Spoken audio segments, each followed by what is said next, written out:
Pemirsa, terima kasih Anda kembali bersama kami dan kami akan hadir seperti biasa melalui dialog seputar kita, tempatnya kita bersuara. Dan untuk kesempatan kali ini kita akan berbicara dengan tema yang sudah kami siapkan, yaitu tentang angka perceraian di Indonesia tertinggi se-Asia Tenggara. Tentu saja ini menjadi perhatian kita bersama, khususnya bagi pasangan suami istri yang ternyata kalau kita kembali ke belakang, Indonesia ini ternyata merupakan salah satu negara dengan tingkat perceraian cukup tinggi. Salah satu yang dapat kami sampaikan untuk Anda bahwa hal ini terbukti lewat data-data yang tercatat di pengadilan agama maupun pengadilan negeri. Dan kalau Anda mengunjungi berbagai pengadilan mungkin cukup ramai di sana. Salah satunya adalah ini dimonopoli oleh mereka-mereka yang sedang menunggu sidang gugatan cerai. Nah, terkait dengan hal itu, berikut ini kami akan mengajak Anda untuk melihat terlebih dahulu tayangan tentang Indonesia yang ternyata menduduki tingkat atau mendapati tingkat angka perceraian tertinggi di kawasan Asia Tenggara. Inilah tayangannya. Kisah perceraian para artis yang banyak diumbar dalam program infotainment seakan tidak pernah luput menjadi sorotan publik. Berita para artis bercerai menjadi komoditi yang laris manis dikonsumsi masyarakat. Berbicara soal perceraian sebenarnya bukan hanya monopoli para selebritis, namun memang kasus perceraian artis selalu heboh dijadikan berita. Padahal cerita artis cerai hanyalah puncak gunung es dari kisah perceraian di negeri ini. Sadarkah Anda, angka perceraian di Indonesia ternyata cukup fantastis. Indonesia menjadi salah satu negara dengan tingkat angka perceraian tertinggi di kawasan Asia Tenggara, bahkan tertinggi di kawasan Asia Pasifik. Sungguh fakta yang miris. Berdasarkan data Lembaga Bantuan Hukum APIK Indonesia, ternyata istri yang mengajukan gugatan cerai angkanya terus meningkat. Pada 2012, LBH APIK mencatat ada sekitar 59,32% atau 190.280 istri yang mengajukan gugat cerai. Angka ini lebih tinggi dari gugatan cerai yang diajukan suami. Angka suami yang jatuhkan talak hanya 90.099 orang atau 29,33%. Melonjaknya istri yang gugat cerai salah satunya disebabkan karena tindakan kekerasan dalam rumah tangga atau KDRT. Catatan tahunan 2015 Komisi Nasional Anti Kekerasan Terhadap Perempuan menyatakan angka kekerasan terhadap perempuan kembali meningkat, di mana kekerasan rumah tangga mendominasi di urutan pertama. Sepanjang 2014, kekerasan terhadap perempuan mencapai 293.220 kasus. Yang sampai diproses di pengadilan agama adalah gugat cerai sebanyak 240.828 kasus. Sementara pada 2013 tercatat jumlah kekerasan seksual berada di posisi pertama daftar kekerasan terhadap perempuan. Data di Pusat Penelitian dan Pengembangan menyebutkan angka perceraian di Indonesia sepanjang 2010-2014 dari sekitar 2 juta pasangan menikah, 15% diantaranya berakhir dengan perceraian. Angka perceraian yang diputus Pengadilan Tinggi Agama di seluruh Indonesia tahun 2014 mencapai 382.231, naik sekitar 100.000 kasus dibandingkan dengan tahun 2010 sebanyak 251.208 kasus. Penyebab utama maraknya kasus cerai akibat ketidaksiapan menikah. Hal ini ditandai dengan rumah tangga tidak harmonis, persoalan ekonomi, dan kehadiran pihak ketiga. Tim redaksi Banten TV. Kita berbicara tentang bagaimana angka maupun data-data tentang perceraian itu, dan kita memang cukup kaget, terkejut karena ternyata angka perceraian tertinggi ini di kawasan Asia Tenggara dan juga Asia Pasifik untuk Indonesia. Nah, berbicara tentang hal itu sudah hadir di studio kami Ibu Masruha dari Komisioner Komnas Perempuan. Assalamualaikum, Bu. Waalaikumsalam. Iya. Bu, lihat data-data tadi, Bu, ya, ini cukup mengejutkan, miris juga ya. Indonesia ini tertinggi juga, salah satu tertinggi. Ini, wah, ini kok bisa seperti itu ya, Bu, ya? Bagaimana Ibu bisa menanggapinya, mencermatinya terlebih dahulu, Bu? Saya kira angka itu bukan angka yang tiba-tiba. Dari tahun ke tahun saya kira angka kekerasan terhadap perempuan, angka perceraian itu sudah terlihat tinggi. Sejatinya kalau kita melihat angka kematian ibu melahirkan itu juga tertinggi juga di tingkat ya. Asia, gitu ya. Bahkan target MDGs yang 102/100.000 ini menjadi 359/100.000. Artinya ini 200% kelipatannya dari target, hampir-hampir 250% gitu ya. Iya. Saya kira kalau kita bicara angka kematian ibu melahirkan dengan perkawinan tadi yang misalkan ketidaksiapan gitu ya, perkawinan ini ada relasinya. Oke. Saya menemukan gitu kasus-kasus perkawinan anak di berbagai daerah. Ini terkait dengan kasus-kasus yang saya temukan di sekolah-sekolah atau di pengadilan-pengadilan agama terkait dengan perkawinan dispensasi. Jadi anak-anak yang usianya 12, 13 tahun yang meminta dinikahkan, di mana orang tua laki-laki, orang tua perempuan datang ke pengadilan agama karena gitu ya, si perempuan itu sudah hamil duluan. Ini kan soal relasi seksual sebelum terjadi perkawinan. Nah, di dalam masyarakat kita yang namanya perempuan hamil ini dianggap tidak benar, bagaimana kemudian ke depan anaknya akhirnya terjadi proses perkawinan, dan biasanya kalau sudah menikah karena hamilnya 6 bulan lalu baru menikah 6 bulan kemudian cerai. Bahkan ada yang menikah di usia kehamilan dia hampir 9 bulan, 3 bulan kemudian cerai. Artinya terpaksa nih Bu ya, dipaksakan Terpaksa. gitu ya. Dan karena secara ekonomi tidak siap, secara sosial tidak siap, secara pengetahuan tidak siap, ya artinya ini bisa memicu angka perceraian. Ini satu sisi yang dibilang tadi bahwa ketidaksiapan. Lalu yang kedua, kalau saya melihat misalkan kasus-kasus perceraian karena kesadaran publik mulai tinggi, karena perceraian itu hak saya kira gitu ya. Di dalam konteks undang-undang penghapusan kekerasan dalam rumah tangga atau undang-undang perkawinan juga diatur soal pengajuan misalkan perempuan punya hak untuk mengajukan untuk perceraian. Itu kan boleh itu di dalam, ini terkait dengan hak asasi dia. Nah, apakah ketika di dalam konteks rumah tangga sudah tidak tahan, ada konflik terus-menerus, kasusnya bisa ragam-ragam. Apakah karena konflik ini dipicu soal ekonomi atau soal lainnya, misalkan kasus selingkuh dan lainnya, dan ya. itu banyak sekali sebenarnya Oke, Bu, kasus-kasus kita ke belakang dulu Bu. Kalau melihat beberapa waktu yang lalu mungkin kita ketahui bahwa yang banyak mengajukan perceraian itu kebanyakan kaum laki-laki ya Bu ya. Dulunya Bu ya. Tapi sekarang ini kok sekarang kaum perempuannya udah lebih dominan. Karena ini cerai gitu. Wah, seperti itu Bu. Saya justru melihat begini, ketika Undang-Undang Penghapusan Kekerasan dalam Rumah Tangga diundangkan tahun 2004, yang perempuan kita kenal mulai sadar nih. Undang-Undang 23 2004, yang namanya kekerasan dalam rumah tangga itu bisa bentuknya fisik, psikologis, seksual, penelantaran ekonomi, dan kasus-kasus yang mengadu ke Komnas Perempuan misalnya, tidak hanya gitu ya, dia mengalami kekerasan fisik, psikis, seksual, tapi rata-rata semua kekerasan dia alami dan itu bertahun-tahun. Dia jaga, dia rawat dengan baik, tapi ketika sudah betul-betul tidak kuat menahan, dia baru mengadukan kasusnya. Iya, tapi ada sensitif nih Bu. Sensitivitasnya misalnya gini, baru sedikit begini, karena undang-undang jadi berada di balik undang-undang, terus akhirnya cerai, sedikit cerai. Apa memang harus begitu Bu? Saya melihat kok jarang sekali yang hanya misalkan karena kasus ada kekerasan fisik. Ada kalanya begitu Bu alasannya, sehingga itu mediasi susah kasus dilakukan. Sih, saya kira, tapi justru yang kami temukan ketika misalkan sejumlah perempuan menyoal kasusnya, misalkan gitu ya, ketika suaminya dipanggil oleh polisi, kemudian si perempuan tuh nangis-nangis untuk tidak dilakukan lagi, suaminya ditarik pulang ke rumah, karena dia berpikir nanti bagaimana anak saya, karena budaya di masyarakat kita yang namanya perceraian dianggap soal yang tidak baik, dan kadang-kadang di dalam konteks keluarga, ada juga yang suami mengkondisikan istrinya secara ekonomi menggantung. Nah, ketika secara ekonomi biasa menggantung dengan suaminya mau selingkuh, mau memukul, kadang-kadang perempuan ini ya sudahlah saya pasrah. Pasrah aja. Nah, karena dia juga membutuhkan ekonomi dan sebagainya model-model itu. begini banyak juga gitu sebenarnya. Iya, artinya laporan-laporan ini sering ya Bu ya masuk ke Komnas itu ya?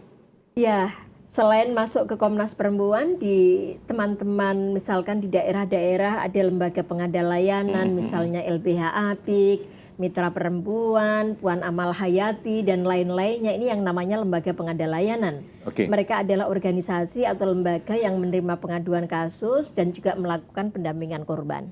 Pendampingan. Sementara untuk mediasinya itu sendiri gimana, Bu? Apakah memang dari pihak Komnas Perempuan juga tidak langsung merekomend mungkin ke pengadilan dan sebagainya, coba mediasi dulu seperti itu? Kalau ada korban mengadu, jadi karena Komnas Perempuan ini tidak langsung menangani pendampingan, tapi kami menerima pengaduan dan bisa memberi rujukan kepada lembaga-lembaga pengada layanan yang menangani pendampingan korban.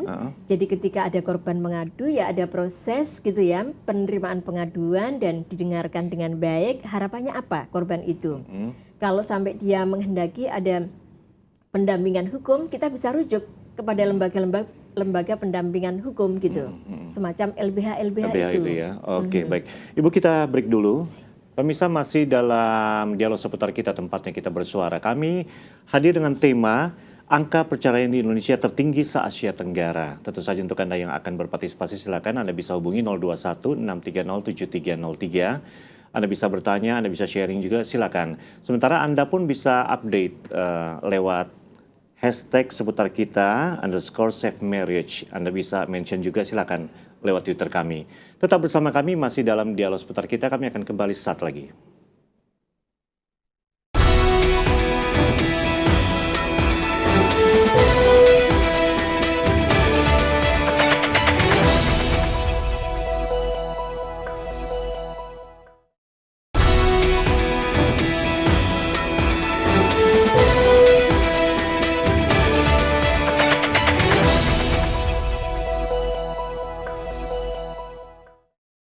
Kawin lagi, suamiku istrinya baru lagi. Stres lagi, aku jadi stres lagi. Menurut sebuah penelitian di beberapa kota besar di Indonesia, angka perceraian meningkat 10% setiap tahunnya. Bahkan sedikitnya 40 kasus perceraian terjadi setiap jam. Fenomena kawin cerai disebabkan karena pasangan tidak mampu mengatasi konflik rumah tangga, kemudian menganggap perceraian merupakan satu-satunya jalan keluar. Tak heran jika angka perceraian di Indonesia mencapai 10% dari total perkawinan. Banyak yang tidak menyadari jika resiko perceraian jauh lebih besar terjadi pada perkawinan kedua dan seterusnya. Beberapa kalangan menilai ada beberapa faktor penyebab maraknya perceraian, diantaranya perselingkuhan. Masa krisis dalam pernikahan lebih banyak dipicu adanya kebosanan sehingga ingin merasakan hal-hal baru di luar pernikahan. Banyak pasangan mengalami godaan dari luar yang membuat dirinya terlibat dalam perselingkuhan. Faktor ekonomi. Faktor ini juga tak sedikit menjadi pemicu masalah dan berujung perceraian. Misalnya suami tak berpenghasilan, masih tinggal serumah dengan orang tua atau mertua karena belum mapan secara ekonomi dan sebagainya. Kekerasan dalam rumah tangga. Kekerasan yang menjadi penyebab perceraian di Indonesia biasanya diperparah dengan penggunaan narkoba atau minuman keras di antara pasangan. Permasalahan seksual biasanya disebabkan sikap seksual yang berbeda sehingga pasangan memiliki pandangan yang berbeda pula terkait hal ini. Masalah anak. Memang mengagetkan jika salah satu penyebab perceraian di Indonesia adalah masalah anak. Namun penelitian di Amerika Serikat menyebutkan tingkat perceraian di kalangan orang tua yang memiliki anak berkebutuhan khusus juga tergolong tinggi. Jejaring sosial. Sudah banyak penelitian yang menyebutkan media sosial sebagai salah satu pemicu keretakan rumah tangga. Wanita dan pria yang bermasalah dengan pernikahannya akan mencari dukungan emosional lewat media sosial yang akhirnya berakhir dengan perselingkuhan. Tim redaksi Banten TV, Jakarta. Pemirsa, Anda masih bersama kami dalam dialog seputar kita. Ibu Mas Ruha, tadi berbagai hal kita telah saksikan, Bu, ya. Tayangan tentang ini penyebab-penyebabnya nih, Bu. Ya, faktor ekonomi, kemudian juga perselingkuhan dan lain sebagainya. Mungkin kalau saya bisa tarik lagi, Bu, ke belakang, bahwa ini saya punya catatan, tahun 2009 menikah 2 juta sekian, cerainya 216, ini 10% ya, Bu, ya, berarti ya. Kemudian juga tahun 2010 2 juta lagi, ini meningkat jadi 285. 2011 2 juta, hampir 300 ribu, ya kan. Kemudian 2013 ini ternyata dari 2 juta sekarang 350 sekian. Artinya data-data ini kan semakin meningkat. Nah, lihat juga dari beberapa fakta-fakta yang tadi, Bu, penyebabnya. Apa memang kita ke arah situ, Bu? Kalau kita lihat juga kan ini kan penyebab, mungkin ini secara manusiawi kembali lagi ke kita. Termasuk didorong juga dengan adanya fenomena artis-artis yang kawin cerai. Bagaimana, Bu? Ya, saya melihat itu angka nasional tadi ya. Iya. Tapi di beberapa daerah justru mulai merefleksikan bagaimana angka perceraian yang tinggi itu dilihat, termasuk kalau tadi saya bilang bahwa dipicu soal perkawinan dini. Lalu yang kedua juga ada persoalan-persoalan konflik dan lainnya. Oke. Nah, misalnya kalau boleh saya angkat DIY, karena minggu lalu saya ke Jogja. Di DIY itu yang dulu dikenali salah satu kabupatennya Gunung Kidul, perceraian itu tinggi, tapi mereka mencoba gitu ya, membuat cara-cara untuk meminimalisir gitu ya, mengurangi angka perceraian, termasuk mengurangi angka perkawinan muda, perkawinan dini. Karena memang di daerah-daerah rata-rata Biasa kan, fenomena kawin dini ini daerah kan bercerai banyak. Iya. itu karena konteks perkawinan muda Dini, itu sangat iya, tinggi gitu ya. Nah, di Jogja belakangan di tahun 2014 datanya berkurang dalam konteks perkawinan sekitar 25.000 sekian setiap 1 tahun. Oke. Jadi ada sekitar 5.000 sekian yang bercerai, artinya 20%. Ya. Itu menurutnya adalah sudah berkurang lumayan banyak dibanding provinsi lain. Nah, sekarang ini akan mencoba mengurangi lagi di Gunung Kidul itu dengan cara ada peraturan bupati untuk pendewasaan usia perkawinan. Pendewasaan ya. Pendewasaan. Kalau saya bicara pendewasaan, karena dalam konteks undang-undang perkawinan, undang-undang nomor 1 tahun 74, itu bagi perempuan 16 tahun, bagi laki-laki 19 tahun. Oke, baik. Sebelum dilanjutkan, Bu, kita akan break dulu. Sudah ada penelpon, Ibu ya. Baik. Kita akan tampung dulu. Halo, seputar kita. Halo, selamat malam. Malam, dengan Bapak siapa di mana, Pak? Pak Har, Jakarta. Pak Har, Jakarta. Terima kasih, Pak, sudah berpartisipasi. Apa yang mau disampaikan? Langsung saja, Pak. Ada Ibu Masrua di sini. Assalamualaikum, Pak, Ibu narasumber. Iya, Waalaikumsalam. Jadi yang Ibu bilang tadi, saya memilih satu hal Ya. akibat perceraian itu, Bu. Ya, sebab saya udah umur kepala 6 lebih udah ya. Kalau kita di Indonesia ini faktornya 90% itu karena ekonomi. Oke. Ya, itu ekonomi. Jadi yang saya rasa itu 95%, 5% itu baru dan lain-lain lah itu. Jadi saya mau mengimbau aja nih kepada orang tua yang punya anak, terutama yang perempuan, ataupun yang laki-laki, yang khusus untuk yang perempuan. Jadi kalau menerima calon menantu itu harus ada pekerjaan lah yang tetap. Kalau enggak nanti berakibat fatal. Ya. Ya. Nanti sudah dia diurus dari kecil, nanti mengurus anaknya lagi, kan? Jadi Iya. habis-habis tugas orang tua tuh, kasihan. Ya. Saya orang Indonesia, udah lebih dari 60 ya. Yang Baik. saya lihat ya, itu faktornya 95% itu ekonomi. Oke. Itu aja, terima kasih. Baik, terima kasih Pak Har. Nah, ini faktor ekonomi, Bu ya. Catatannya ada datanya sendiri dari Pak Har itu Iya, sendiri. itu salah satu hal ya yang memicu. Kalau tadi saya bicara perkawinan muda, ya secara ekonomi dia belum siap. Itu kan berdampak gitu ya. Nah, kalau siapapun mau menikah, tujuan mereka mau menikah itu kan membangun keluarga bahagia sejahtera. Kalau bahasa orang-orang yang mau memberi khutbah nikah, membangun keluarga sakinah, mawaddah dan rohmah. Damai, tenang, bahagia. Nah, kalau kita bicara sakinah, mawaddah dan rohmah, artinya ya secara ekonomi siap, secara pengetahuan siap, secara sosial siap. Nah, kalau mereka tidak siap, bagaimana bisa membangun kebahagiaan? Nah, artinya pendidikannya calon pasangan keduanya juga harus memadai. Memadai ya minimal kalau kita kaitkan dengan kondisi Indonesia, wajib belajar minimal 12 tahun, artinya minimal lulusan SMA setidaknya nih dalam situasi sekarang. Kalau sudah minimal 12 tahun, ya dia di atas 18 tahun.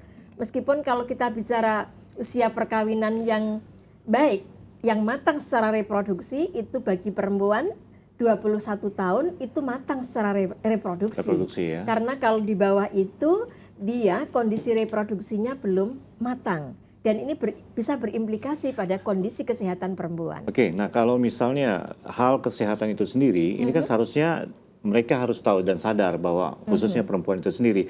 Sebetulnya kurikulum kurikulum di sekolah mungkin ada kalanya juga kurang bisa direalisasikan. Nah, ini kan kembali ke orang tua dong di rumah komunitas kecil yang harus Betul. bisa memberikan pelajaran kepada Betul. mereka, Bu. Kalau kita bicara perlindungan paling dasar, paling dekat pada anak-anak siapa? Keluarga. Keluarga pasti. Keluarga itu harus bisa melakukan komunikasi, memberi pengetahuan kepada anak-anak. Ya. Yang kedua, ini kan di urusan sosial. Sosial itu bisa lembaga pendidikan, bisa sekolah, bisa pesantren, dan lainnya. Ya. Nah, kami juga sedang mendorong bagaimana integrasi terkait dengan kesehatan dan hak reproduksi di lembaga-lembaga pendidikan. Baik, Ibu sebelum teruskan tentang itu, Bu, kita tampung lagi ada pertanyaan mungkin ya. Halo seputar kita. Halo, Assalamualaikum. Waalaikumsalam, dengan Ibu siapa di mana, Bu? Hamba Allah ya Pak, Ya, Tangerang Selatan. Tangerang Selatan. Baik, apa yang mau disampaikan, Bu? Silakan. Iya betul, kebetulan gini, saya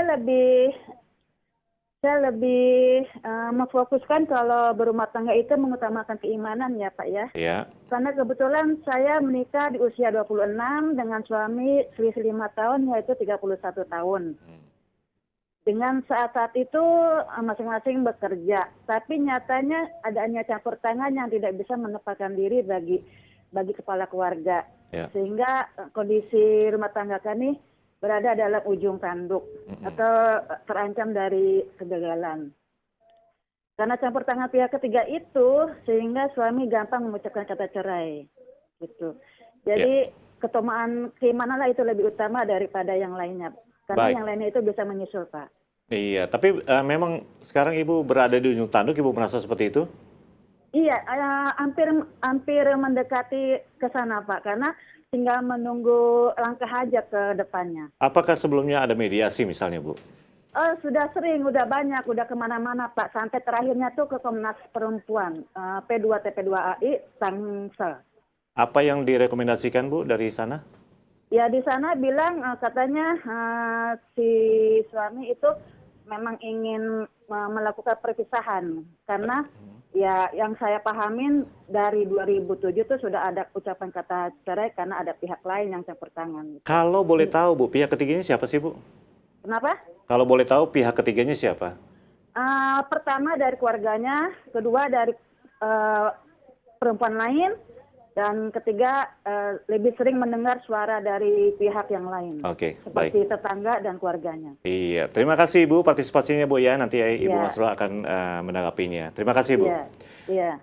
Bagaimana, Bu, nih? Ini faktor-faktor ini kan hal yang biasa kalau kita lihat ya. Ya, saya harus terus terang, ada kalanya mertua juga ikut Iya, campur, iya. ya kan. Sebenarnya kalau kita bicara konteks keluarga, artinya kan ini ya keluarga inti inilah Inti, gitu ya. ya. Pasangan, suami, istri, anak-anak itu menjadi pihak yang bisa mendialogkan dengan baik. Tetapi ketika di dalam sebuah rumah tangga sudah ada persoalan yang diintervensi pihak lain, Ya. ini namanya bagian juga kalau saya bilang ini bagian dari yang memicu kekerasan. Iya, betul. Apakah keluarga laki-laki atau keluarga perempuan atau perempuan lain, itu kan artinya turut memicu.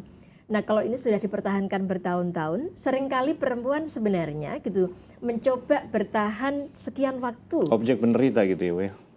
Ya, dia sering begitu rata-rata gitu ya. Pertimbangan anak, pertimbangan sosial itu dipikirkan oleh perempuan. Meskipun seringkali ya maaf ya, banyak bapak-bapak yang kemudian memilih gitu ya, sudahlah, gara-gara soal sepele kemudian mengeluarkan kata-kata yang kurang enak buat perempuan. Nah, sesungguhnya ketika mau menikah dulu bikin janji, kalau bahasa Islam itu kan misakon holidho, Iya. itu ikatan yang suci, Sebelum bikin janji yang gini, Bu. sakral. Mungkin pacaran juga kan perlu dong untuk saling mengetahui sebetulnya kan. Betul, betul.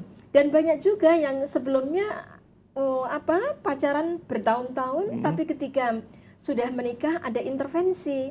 Nggak, waktu pacaran kan kita sebaiknya mengetahui juga dong Betul. background dari keluarganya gitu. Betul. Tapi kadang-kadang ketika pacaran dengan setelah menikah berbeda. Beda ya, Bu, Itu ya. banyak sekali kasus-kasus yang Ibu semacam menarik sekali, itu. tapi sebelumnya kita akan break dulu, Bu, ya. Baik, pemirsa, masih dalam dialog seputar kita. Kami berbicara tentang angka perceraian di Indonesia yang tertinggi di kawasan Asia Tenggara. Tentu saja untuk Anda yang akan berpartisipasi, silakan kami berikan kesempatan 021-630-7303. 021-630-7303. Tetap bersama kami dalam dialog seputar kita, tempatnya kita bersuara.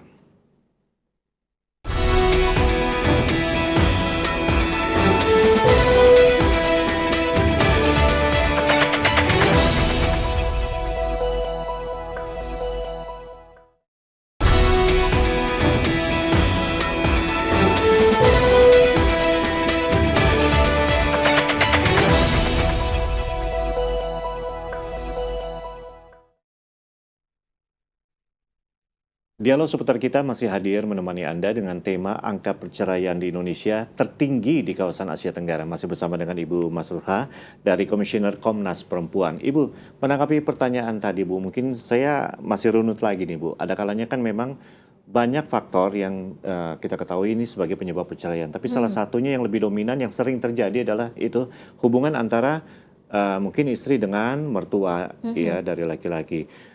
Paling aneh kalau misalnya melihat, wah ini ada julukan, misalnya suaminya, wah ini anak mama gitu kan. Akhirnya segala sesuatu persoalan ke mama dulu. Akhirnya istrinya yang objek penderita seperti yang saya sampaikan tadi. Ini dari Komnas ini research juga nggak tentang hal-hal seperti itu dan mungkin solusinya juga ditawarkan ke mereka seperti apa ya misalnya Bu? Saya mau sampaikan begini, ketika siapapun sudah gitu ya membangun kehidupan berumah tangga, berkeluarga, kalau ini relasi pasangan, kalau di masyarakat kita mengatakan bahwa laki-laki itu kepala keluarga, semestinya melindungi. Harusnya kan, Melindungi imam istri kan? dan anak-anaknya. Betul.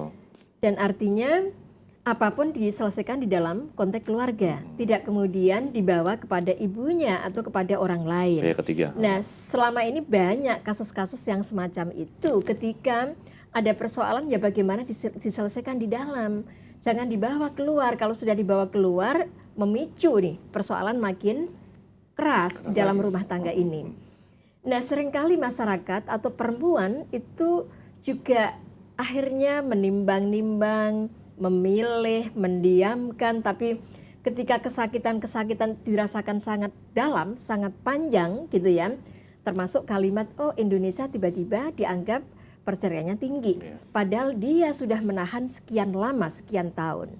Nah, justru saya berharap sebenarnya siapapun yang sudah punya keluarga, punya relasi pasangan, semestinya apapun diselesaikan di dalam konteks keluarga.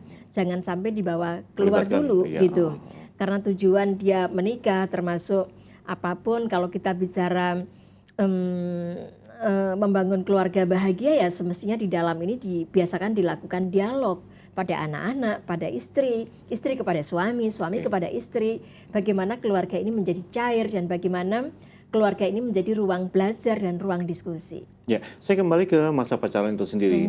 Membangun komitmen itu sebetulnya bisa juga dimulai dari pacaran ya Bu ya, agar tidak nanti kemudian satu sama lain saya merasa saya lebih benar, ini lebih benar. Padahal komitmen dari awal itu tiba-tiba terlupakan pada saat sudah masuk ke ranah rumah tangganya itu sendiri. Sehingga perceraian bisa aja terjadi dengan gampang. Ya Betul. Kan? Di sebelum proses pernikahan dalam konteks pacaran, di dalam kalangan remaja itu ada istilah pacaran yang bertanggung jawab. Atau pacaran yang ideal, gitu. Macam-macam namanya. Macam-macam, tapi sebelum dilanjutkan Bu, ada penelpon lagi. Baik, halo, seputar kita. Halo, seputar kita. Iya, Iya, dengan Bapak siapa di mana Pak? Pak Rido dari Kramat Jati. Baik, Pak Rido, langsung saja apa yang disampaikan. Silakan Pak. Kalau misalkan kan nggak punya anak, tapi kan belum positif itu apa namanya, nggak bisa hamil. Iya. Oke. Kan saya nikah udah 5 tahun, kata dokter kan dia apa namanya kalau nggak bisa hamil ya Yang nggak punya anak. Yang mau ditanyakan apa Ya. nih Pak? Yang mau ditanyakan kok nikah udah 5 tahun, kok dia nggak bisa hamil gitu kan, sedangkan berhubungan badan sering. Oh, Tapi kata saya udah cek sama dokter, katanya belum positif, iya. nggak bisa hamil. Ini masalah kesehatan ini Pak ya. Nah, Baik, itu saja Pak yang ditanyakan nih Pak ya. iya. Ya mungkin saya luruskan bahwa topik kita pada kesempatan kali ini tentang berbicara nih Pak tentang angka perceraian, tentang penyebab perceraian. Tapi kalau misalnya tentang apa yang dialami oleh Bapak ini mungkin hal kesehatan yang harus diperhatikan Pak ya. Tapi ini bukan pada konteksnya, tapi nggak masalah karena ini bisa menjadi sesuatu juga untuk Ibu Masruha nih Bu. Kalau misalnya salah satu penyebabnya juga bisa faktornya Bu ya. Karena nggak punya anak, wah akhirnya terjadi perceraian seperti itu Pak. Bagaimana? Iya, kalau kita bicara anak hamil itu kan bukan dari si perempuan atau si laki-laki, ini dari Tuhan. Iya. Kalau tadi dibilang sudah 5 tahun belum positif hamil, kita mesti refleksikan apakah karena sibuk bekerja, karena capek, macam-macam akibatnya. Tapi gitu ya. dua-duanya harus periksa lah untuk lebih ini Iya, kan. kedua-duanya harus periksa. Artinya kan harus saling melindungi, saling menguatkan, karena Iya. sebenarnya proses kehamilan itu ya dari kedua belah pihak, Otomatis, nggak bisa disalahkan pada satu pihak. Iya. Meskipun seringkali di masyarakat kita kalau si perempuan tidak hamil sudah sekian tahun, Perempuan lah yang harus boleh tanggung gitu jawab. misalkan menikah lagi. Lah Oh, ini iya. sudah dia misalkan juga menderita tidak bisa hamil, di masyarakat dianggap perempuan tidak baik kalau tidak hamil, malah mau ditinggal menikah lagi. Iya. Sementara perempuan seringkali tidak berpikir kalau suaminya mandul, tidak berpikir untuk menikah lagi atau minta cerai. Karena ini sudah menjadi ikatan yang suci, ikatan yang saling indah sebenarnya, bagaimana saling menguatkan. Apalagi Kalau kita intervensi bicara ya. anak kan bisa ambil anak sosial juga. Betul. Ya, intervensi dari keluarga inti juga ada kalanya seperti itu ya, Bu Betul, ya. betul. Termasuk di media-media itu turut memicu sebenarnya. Memicu ya, Bu ya. Di sinetron-sinetron itu turut memicu. Jadi kita harus memang betul-betul ya Bu ya, kalau dalam hal ini kita harus belajar benar-benar bahwa sebetulnya memasuki perkawinan atau pernikahan itu sendiri, pembekalan itu tetap harus dilakukan ya Bu ya. Betul. Dan sekarang ini sebenarnya Kementerian Agama, kemudian masyarakat sudah memulai mendorong Ya. bagaimana di lembaga-lembaga pendidikan juga ada gitu semacam pengetahuan. Kalau biasanya di negeri ini pranikah itu kan ada sussatin, kursus calon pengantin. Itu yang hanya beberapa hari, tapi didorong di lembaga-lembaga pendidikan dimulai di SMA. Bimbingan sudah seperti itu ya sebetulnya. dikenalkan soal bimbingan oke. itu biar tidak kemudian ini sebenarnya untuk mengurangi gitu ya, mengurangi angka kekerasan dalam rumah tangga, mengurangi ketika nanti menikah dia bisa semena-mena. Ini untuk laki-laki dan perempuan. Oke, baik. Kita akan lanjutkan Bu, tapi sebelumnya sudah ada penelpon. Halo seputar kita. Halo. Assalamualaikum. Waalaikumsalam. Dengan Bapak siapa di mana, Pak? Dengan hamba Allah di Tangerang, Pak. Baik, silakan Pak, apa yang mau disampaikan? Langsung saja ada Ibu Masruha dari Komisioner Komnas Perempuan. Silakan Pak. Ya Bu. Selamat malam. Malam. Ya kalau pihak keluarga cewek ikut campur tuh gimana Ibu? Oke. Masalah keluarga. Iya, yang dialami apa nih Pak? Dari pihak istri minta cerai Pak. Oke. Tapi lakinya kekeh nggak mau. Tapi yang maksa tuh dari pihak istri. Istri malah sekarang ya. Keluarga. Ya. Keluarganya. Kalau boleh tahu persoalannya apa Pak? Ya katanya sih masalah finansial, Ekonomi ya. ekonomi sama waktunya nggak ada gitu. Baik, iya nanti langsung saja ditangkap ini masalah ekonomi. Ya, saya kira Sekarang kalau istrinya nih Bu, yang lebih betul, dominan ya. kalau sudah ada intervensi pihak ketiga, ya saya kira ini persoalan lain. Yang namanya persoalan keluarga ya dipecahkan di dalam keluarga, Keluarga suami, seharusnya. istri, dan anak-anak.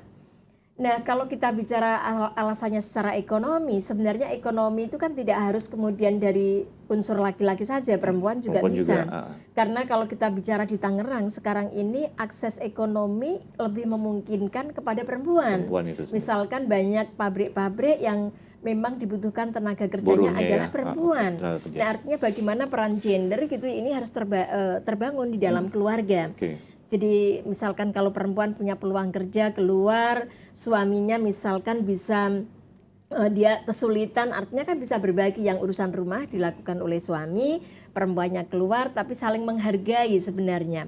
Pekerjaan itu tidak berkelamin. Iya. Jadi Siapapun misalkan ya. mencuci bukan pekerjaan perempuan. Karena Laki-laki laki juga perempuan mesti, juga bisa ya. melakukannya Betul. sebenarnya. Masak juga Bu ya. Bisa, karena seringkali di masyarakat kita kalau sudah memasak, kalau di hotel-hotel baru pekerjaan laki-laki, Laki-laki, tapi kalau di chefnya. rumah tangga perempuan, masih begitu kan? Jadi perbedaan seperti itu nggak usah dipermasalahkan ya, karena Betul, memang semua betul. bisa menjalankan, Bu ya. Kalau kita belajar dulu misalkan Rasulullah gitu ya, Khadijah yang urusan ekonominya, itu ya. tapi justru Muhammad waktu itu berdakwah dan banyak membantu mengurusi anak-anak. Iya betul. Nah, kita kan bisa melihat di dalam agama kita, sejarah agama-agama Iya. juga mengajarkan, saya kira peran gender bisa dilakukan keduanya. Nah sekarang kalau misalnya tadi dikatakan misalnya perempuannya itu dia bekerja, ya kan? Oke, suaminya juga bekerja, tapi penghasilannya lebih tinggi nih Bu dari suami. Ini kan salah satu penyebab yang sampai sekarang ini masih terjadi Bu. Seakan-akan laki-laki berpikir atau suami berpikir, aduh, mentang-mentang dia lebih tinggi gajinya dan lain sebagainya, kok saya seakan-akan diperintah gitu ya, mirip karyawannya misalnya gitu seperti itu.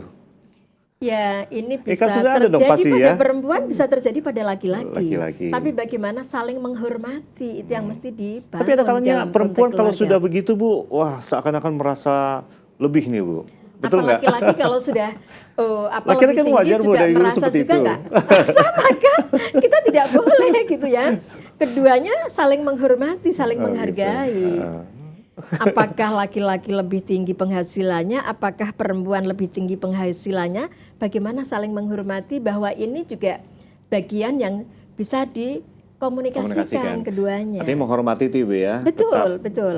iya tanda kutip itu ya Bu ya. Apapun yang terjadi ya. Karena sebenarnya ketika sudah menikah kan semua menjadi milik, saling memiliki, Saling memiliki. saling menghargai. Iya. Tidak bisa kemudian satu punya ego bahwa kamu milik aku, nggak bisa. Yang satu diposisikan di bawahnya, satu di atasnya, harus setara. Oke, ini Bu ada beberapa hal yang saya mungkin saya pelajari juga Bu. Ini tentang kalau awal-awalnya pacaran kan Bu ya. Misalnya sang laki-laki mendapati istri yang langsing. Nah, gitu ya Bu ya. Kemudian kehidupannya berjalan dengan normal. Tiba-tiba langsingnya menjadi ke samping, ke kiri, ke kanan Oke. ini Bu. Melihat rumput tetangga yang beda Bu seperti itu. Apakah memang harus laki-laki ini salahkan atau bagaimana nih Bu? Karena kan banyak timbul perceraian hal seperti itu, selingkuh terjadi mungkin seperti itu juga Bu, iya kan? Nah, saya kira gini, kalau kita melihat cantik itu langsing atau gemuk, ini kan soal perspektif. Di Tapi kan kepala laki-laki nggak jauh dari masing-masing. perspektif kan Bu? Betul. Oke. Tapi kalau kita memaknai gitu ya, si laki-laki mengidolakan cantik itu langsing, itu harus dikomunikasikan dengan pasangannya dong. Oh gitu. Tidak kemudian semata-mata dihakimi ketika si perempuannya tidak merawat tubuhnya karena dia sibuk ngurusi rumah tangga, atau kemudian tidak punya biaya untuk gitu ya merawat tubuhnya misalnya, sehingga dia menjadi langsing gemuknya ke kiri ke kanan. kiri ke kanan, itu bisa karena stres juga sebenarnya. stres juga. Bisa juga karena alat kontrasepsi yang dia pakai yang Oke. berimplikasi pada tubuhnya. Oke, Dia menggunakan alat kontrasepsi kepentingan KB, menjarakkan kelahiran anak, dampaknya pada tubuh. Oke. Nah, artinya kan harus didiskusikan kenapa Anda menjadi besar badanmu. Oke. Tapi dengan bahasa yang saya kira tidak kemudian perempuan merasa terlemahkan. Bahasanya apa dong Bu? Ya, ya mungkin dengan bahasa yang kira-kira membuat dia nyaman lah ya. Ada karena kita mungkin banyak laki-laki bahasanya halus tetap dianggap kasar Bu, seperti itu. Waduh kamu menghina saya gitu. Saya kira kalau sudah mengenali di dalam keluarga ya mereka mengenali lah. Tapi artinya dari Yang perempuan cocok juga jangan untuk langsung istrinya. tersinggung dong, iya kan apa yang disampaikan Iyalah, kan biasa. dengan bahasa-bahasa yang enak, dipeluk, diajak bicara, kan begitu. Romantis ya Bu ya. Ibu saya mau tahu Bu, di Komnas Perempuan selama ini aduan-aduannya apa aja sih Bu ya sehingga timbul perceraian itu? Ragam-ragam kasusnya, seperti yang Ini Indonesia ya Bu ya, di Indonesia di ya. awal tadi saya katakan bahwa perempuan biasanya datang mengadu ketika kasusnya itu sudah bertahun-tahun dan jenis kekerasannya itu berlapis-lapis. KDRT nih ya. Iya. Oke. Termasuk kalau saya bilang selain KDRT kalau di tempat-tempat umum biasanya ini sifatnya kekerasan seksual. Misalnya kalau saya bilang kekerasan seksual ketika dia di kampus atau di lembaga pendidikan mengalami kekerasan seksual dari gurunya, dari dosennya. Kalau saya bilang kekerasan seksual jenisnya ragam-ragam. Oke. Bisa sampai pada perkosaan misalnya. Dan ini banyak di masyarakat kita. terjadi. Meskipun sebenarnya kekerasan seksual itu bisa terjadi dalam rumah tangga, bisa di dalam ruang publik, bisa di dalam ruang negara. Iya, iya. Dan data kami di Komnas Perempuan, hampir 1/4 angka kekerasan terhadap perempuan adalah kekerasan seksual. Seksual. Waduh, ini menarik sekali. Makanya kami sedang mendorong di parlemen agar rancangan undang-undang penghapusan kekerasan seksual ini bisa ke depan didorong menjadi salah satu agenda program legislasi nasional. Oke, dan sudah duduk sama-sama berarti Bu ya? Kita sudah menyuarakan Baik, terus-menerus. nanti hasilnya kita akan ketahui setelah kita break dulu Bu ya. Baik. Pemirsa, masih dalam dialog seputar kita, tempatnya kita bersuara. Kita berbicara tentang angka perceraian di Indonesia yang tertinggi se-Asia Tenggara. Tentu saja masih ada kesempatan untuk Anda yang akan berpartisipasi, silakan 0216307303. Tetap bersama kami dalam dialog seputar kita.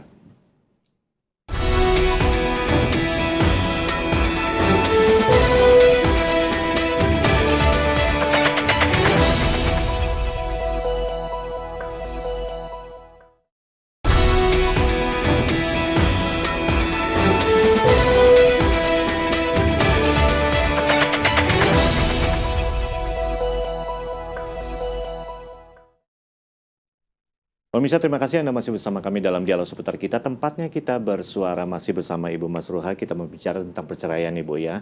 Nah, kalau tadi di break sempat kita ya woro-woro lah Bu, sempat kita berbicara tentang bagaimana itu tayangan-tayangan, kemudian juga situs-situs porno yang ada kalanya juga ini menjadi, boleh dikatakan inilah salah satu penyebab di mana ada kalanya situs ini yang malah mendorong orang untuk berbuat yang lain-lain gitu ya Bu ya. Ini juga di Komnas Perempuan juga mencermati akan hal ini kan Bu? Iya, saya kira ini juga perannya Kementerian Komunikasi dan Informasi. Betul. Karena dari muda juga mereka udah begitu dan ya. kasus-kasus kekerasan seksual anak-anak itu yang luar biasa, ini juga dipicu situs-situs itu. Situs itu ya. Misalnya data Komisi Perlindungan Anak Indonesia, 45% kasus kekerasan pada anak adalah kekerasan seksual. Bahkan yang Komnas Anak, yang LSM, yang Kak Seto punya itu, 80% dari kasus kekerasan anak adalah kekerasan seksual. Nah, artinya ini memang harus menjadi perhatian masyarakat Indonesia. Ketika tahun 2014 lalu Presiden Susilo Bambang Yudhoyono mengeluarkan Impres Anti Kejahatan Seksual Anak, ini juga dipicu maraknya kekerasan seksual di lembaga-lembaga pendidikan di mana usianya adalah anak-anak. Anak-anak itu sendiri. Nah, saya kira kita memang harus waspada, termasuk bagaimana di dalam keluarga kita, anak-anak kita, gitu ya. Karena saya kira kita juga tidak bisa melarang anak-anak dengan media sosial, tetapi bagaimana kita juga harus memperhatikan, mengawasi dan mengajak dialog pada anak-anak. Situs mana yang boleh dibuka dan mana yang tidak boleh. Oke, nah kalau misalnya kita bisa dialog seperti itu, is oke Bu ya. Tapi ada kalanya kan warnet-warnet ini kan jamur ya Bu ya. Nah, mungkin pernah waktu itu kita mengadakan talk show tentang hal warnet dan juga tentang hal internet ini Bu ya. Ini di tempat-tempat itu pun ada kalanya mereka jadikan tempat yang ya mungkin base camp-nya mereka malah untuk situs-situs seperti itu Bu. Iya kan? Ya, saya kira warnet-warnet ini juga penting gitu ya, memiliki gitu ya kesadaran ketika yang menggunakan adalah anak-anak, bagaimana memang mereka juga turut melihat, oh ini sebaiknya jangan kemudian diakses. Karena ini bagian dari mengurangi gitu ya angka kekerasan seksual pada anak-anak. Karena ini membahayakan, termasuk nanti dia tidak bisa mengajar pendidikan yang diharapkan. Dan ini memicu pada kasus-kasus kekerasan. Oke, jadi kan pergaulan itu apalagi remaja ya. Jadi ini bukan memikirkan bagaimana ini komitmen untuk menikahnya itu sendiri, tapi pernikahan dini terjadi hanya karena mungkin situs-situs seperti itu, kemudian nafsu yang berjalan, akhirnya pas sudah married, perceraian timbul lah seperti itu. Bahkan misalkan di beberapa daerah anak-anak usia masih beberapa tahun gitu ya, 6 tahun, 5 tahun diperkosa oleh anak-anak yang usia SMP dan seterusnya. Bahkan ada yang masih bayi gitu ya diperkosa. Ini saya kira juga bagian yang menjadi keprihatinan kita semua. Ibu, sekolah ini kan penting sekali. Artinya gini, mungkin mereka banyak di sekolah waktunya kalau untuk anak-anak bersekolah, remaja, pemuda itu sendiri Ibu ya.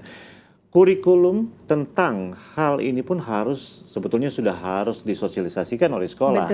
Iya kan Bu? Terkait juga dengan reproduksi dari wanita itu sendiri, supaya mereka tahu ini penyakit dan lain sebagainya kan Bu. Tapi sebelum ditanggapi, sudah penelpon Bu, kita akan tampung dulu pertanyaannya. Halo seputar kita. Halo. Ya halo. Iya. Halo Mas. selamat malam. Iya, malam dengan Bapak siapa di mana, Pak? Dengan Bapak Adi di Bogor. Baik, silakan Pak. Langsung saya Pak Adi di Bogor. Silakan Pak. Saya mau tanya nih. Ya, Iya, halo. Halo Pak. ya. Silakan Sarah. Ini saya mau tanya tentang perceraian nih. Mm-mm.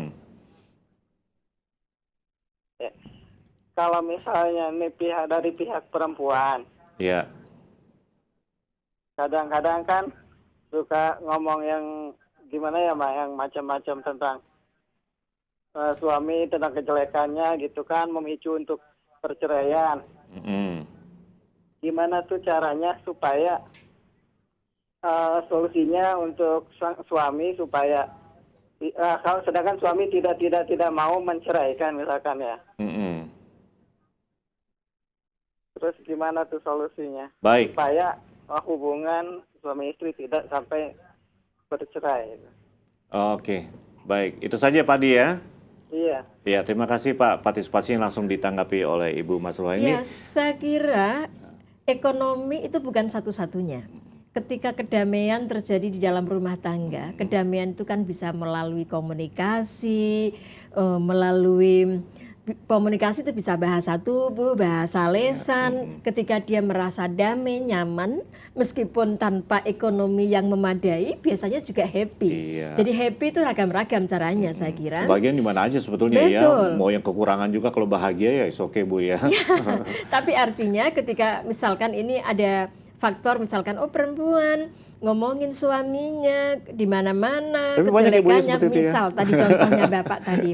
Artinya kan ini harus diajak bicara, kenapa sih kok si Seperti istri itu. melakukan tindakan seperti itu. Iya. Sementara misalkan ini ada masalah apa sebenarnya.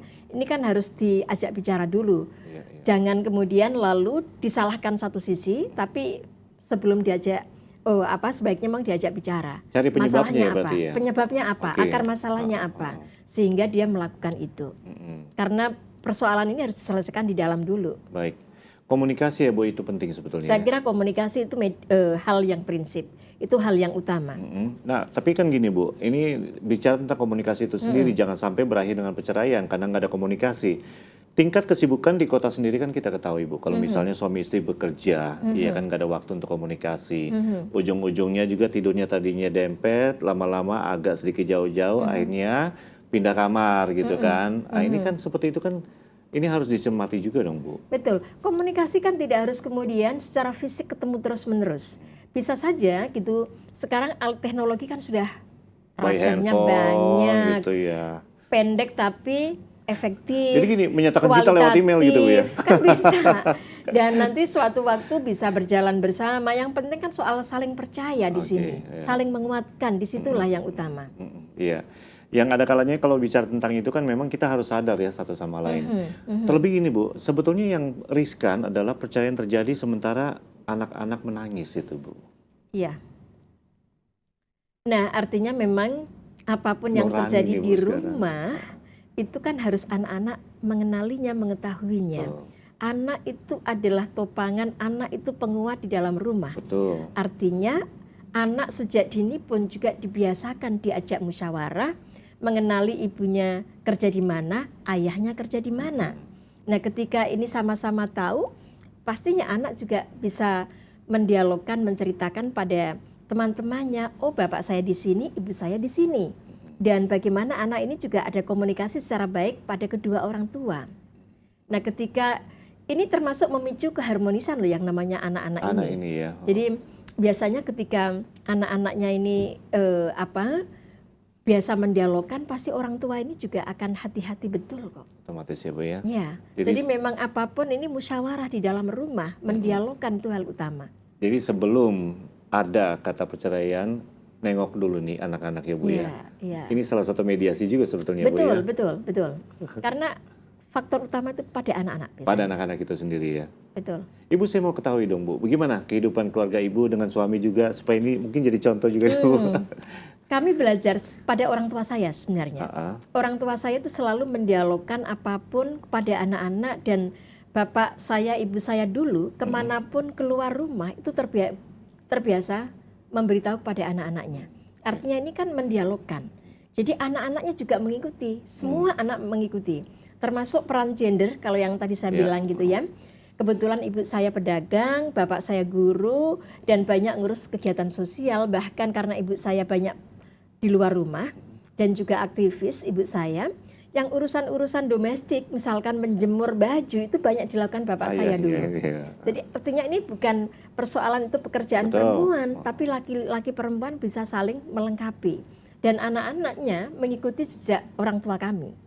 Nah, saya kira generasi kami ya sama melakukannya hal yang sama. Nggak ada salahnya dong Ibu ya? Ya iya dong. Ini komitmen ya sebetulnya Bu Betul, ya betul. dari awal. Dan di dalam ajaran yang ada baik di sekolah, di agama kami yang kami yakini dulu juga melakukan hal yang sama. Artinya kalau sudah bangunan kehidupan keluarga ya ini menjadi urusan keluarga, bagaimana saling menguatkan, saling melengkapi, saling memusyawarahkan. Fondasi itu Bu ya. Betul. Baik, Ibu nggak terasa waktunya sudah habis Bu, tapi artinya berbagai hal yang kita bicarakan saat ini mudah-mudahan juga Bu ya bermanfaat untuk kita semua. Terlebih nggak ada salahnya hal-hal seperti ini kita terus gaungkan untuk bisa menekan angka-angka perceraian seperti itu Bu ya. Apalagi tugas Ibu dari Komnas Perempuan itu Bu ya. Baik, terima kasih Ibu. Nanti kita akan jumpa lagi dalam kesempatan. Pemirsa, hingga di sini kami hadir melalui dialog seputar kita. Tentu kami harapkan berbagai hal yang kami bicarakan saat ini dapat bermanfaat untuk kita semua. Dan kita akan jumpa lagi untuk dialog seputar kita selanjutnya. Sampai jumpa.